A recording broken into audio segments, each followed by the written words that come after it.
foam insulation sprayed into your loft, is it a good idea? Well, no, it's not. I'm doing loads and loads and loads of roof surveys at the moment where people have got loft insulation like this sprayed in between the rafters on their roof, and it's not a good idea. The problem is that the mortgage companies don't like it. There's a lot of people who don't like it.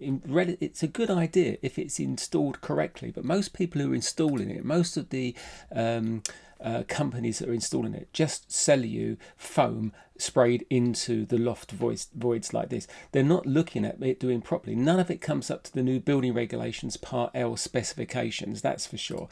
And then the problem also is that they're spraying it directly on the back of all the tiles or the sarking felt, and they're not taking into consideration that it was designed to have ventilation there.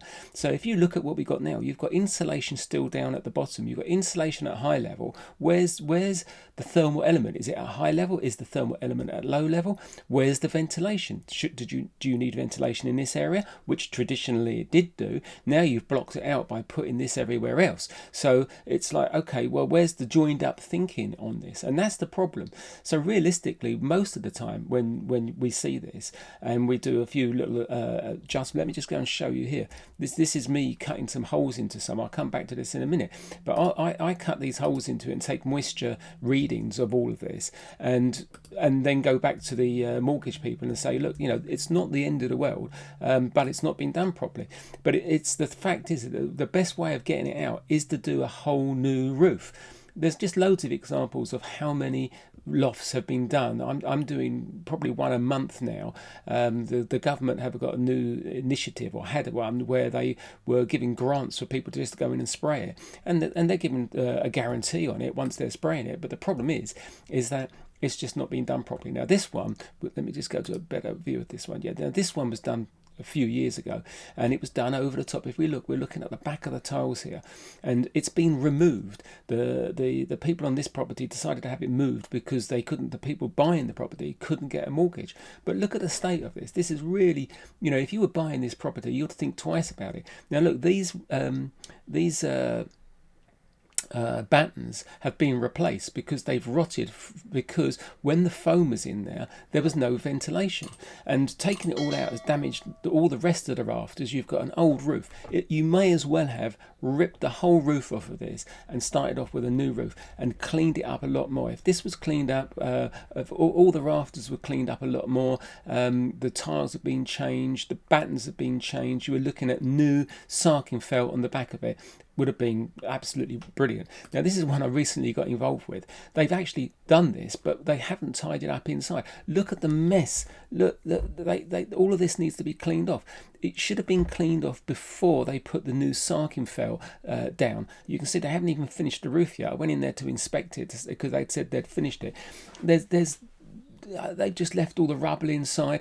Awful job. Look how they've left this. Yet they've done a new roof on the outside of this, and that's how they've left the loft. The dead pigeon there. It is just incredible. And the people buying this property have got me to come in and do an inspection. And again, I can only condemn this.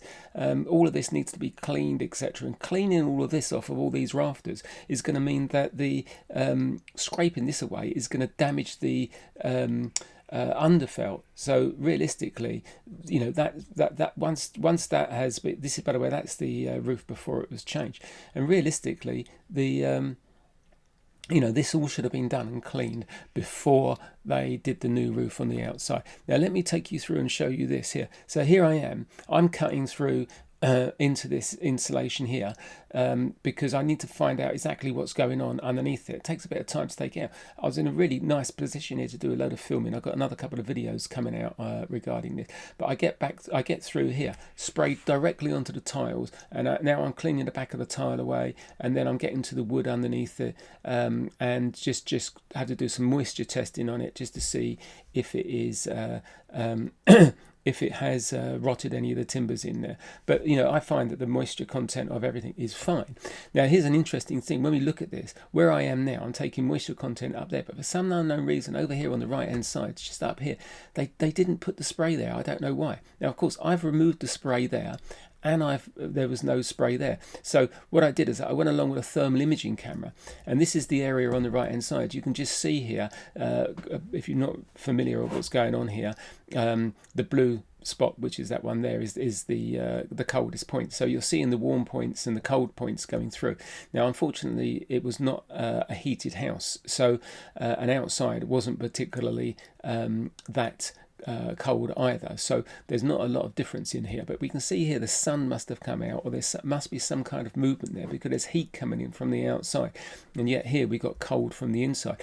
And if we just look at this is lovely in the respect that there's no gaps anywhere, which is the main thing. That's really, really lovely. Move up here, the light is obviously really red because of being hot, and we can see here this is warmer in this area where I've cut the hole than it is around the outside. So without a doubt, the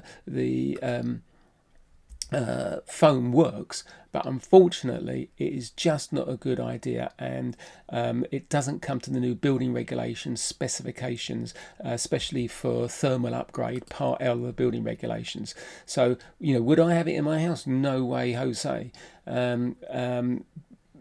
There's also a thing about it gassing off, which I think they've got rid of that. But in America, they had lots of people complaining that they couldn't live in their properties because of the smell of the chemicals gassing off. So personally, I wouldn't go anywhere near it. The mortgage companies don't like it. Surveyors don't like it.